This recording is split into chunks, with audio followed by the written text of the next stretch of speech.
Hello everybody, video here for you today.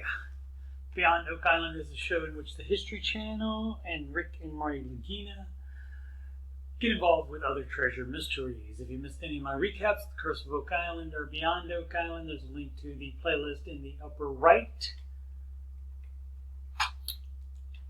This is the no-cap recap of Season 3, Episode 4, called Aury's Treasure. Let's get into it.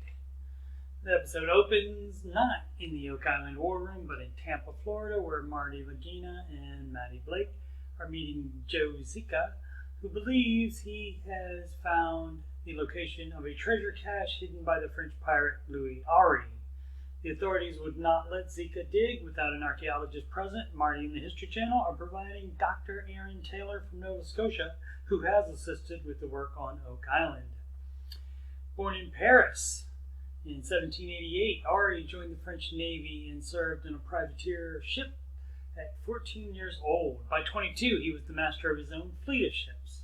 Sympathetic to the plight of the indigenous South Americans that were colonized by the Spanish, Aury fought in several revolutions and forged an alliance with eventual Venezuelan President Simón Bolívar. By 1815, at the age of 35, Aury returned to privateering, plundering Spanish ships from his base on Amelia Island off the coast of Florida. He amassed a fortune, what would be worth $5 billion today. When the U.S. government began cracking down on piracy, Aury is believed to have buried his treasure in numerous locations. In 1821, he died at the age of 42 after being thrown from his horse. Zika's partner found a document with Aury's name misspelled, perhaps on purpose, that gave the clues shown: cache of treasure, 11-pound chest, 10 to 15 feet around the spring. Aury lived on Honeymoon Island, which is the sandbar-looking area to the left behind Joe's hands. He's pointing to the locations of two spring wells on the mainland. Having eliminated the well that is a quarter-mile inland with no water route to transport the treasure, Zika investigated the other one, and ground-penetrating radar revealed 11 targets. He says this portion of Aury's treasure would be worth approximately $140 million. The group reassembles 30 miles northwest of Tampa at Anclote River Park, the location of the well. They will first find the well, which was cemented shut after a child fell into it in 1948. They will then use GPR to relocate the targets and dig in order of how close they are to the surface. They find the well quickly under a few inches of sand. Marty uses the power of math to figure out there would need to be an 18-foot diameter circle in order to have 11 targets, 10 feet apart around it. The combo metal detector GPR shows a lot of iron, but gold as well at the first target, so they start digging immediately.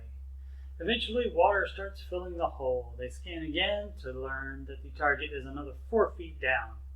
In light of the water issue, as well as likely damage that would occur to the tree that's right next to it, they give up on this target, but will continue searching the next day.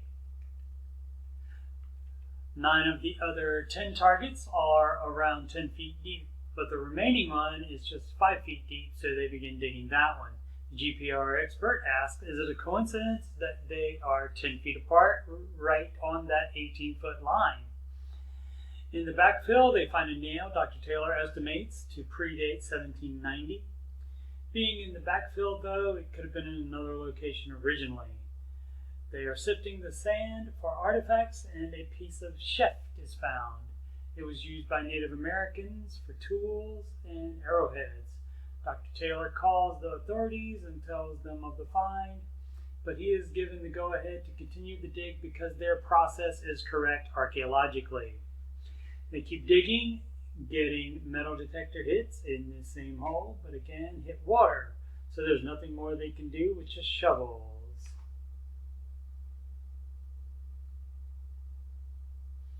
A week later, Marty, Rick, and Maddie teleconference with Joe from the Oak Island War Room to get an update. Joe says that he and Dr. Taylor are in the process of getting permits to dig with heavy equipment. The government seems to be amiable. Maddie suggests that Joe have Oak Island regular and metal detection expert Gary Drayton, who makes his home in Florida, redetect the site to provide more information, which Joe agrees to. Alrighty, once again, I'm Coach Steve Money. I'm a Ramsey Solutions Certified Financial Coach, and you can schedule free financial coaching consultation assessment with me at calendly.com/Coach Steve Money. You can email about coaching or anything on my YouTube channel at CoachSteveMoney@gmail.com. Channel donations, you can go to paypal.me/Coach Steve Money. You can add me on the gram at Coach Steve Money, and this YouTube channel is, of course, youtube.com/Coach Steve Money. Thank you so much for watching. I'll be continuing to catch up, recapping the season 3 of Beyond Oak Island, as well as the main show, The Curse of Oak Island, as each new episode airs. Thank you so much for watching.